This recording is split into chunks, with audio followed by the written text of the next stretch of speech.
we all have what's called an attachment system.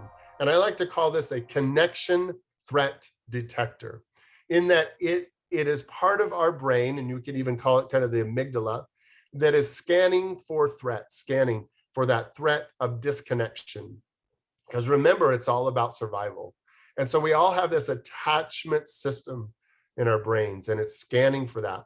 And so what it does is it monitors the safety and availability of our partner. And I'm going to get to what happens when we don't feel safe. So it monitors that safety, and it's activated often during stress and fear, or when we feel a threat, meaning that our partner, maybe they're working lots and lots of hours, and that feels a threat to our disconnection. And so that attachment system is going to go online, danger, danger, something's happening. We go into this primal panic, and then we act out in various ways, and we'll get to that. And see, the stress and this fear, it can be either real, meaning, yeah, your partner is gone a lot, or it can be just perceived. And both need to be validated by our partner.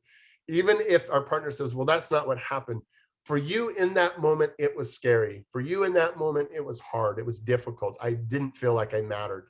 And that's what needs to be validated. And so that's why I put that in there, real or perceived. And so this is really going to help us. And this increases our chances of survival because it's constantly monitoring that. Now, people who are more securely attached, as we'll talk about that monitoring system isn't online as much, or isn't as sensitive or tuned as much, because we have experienced so much safety.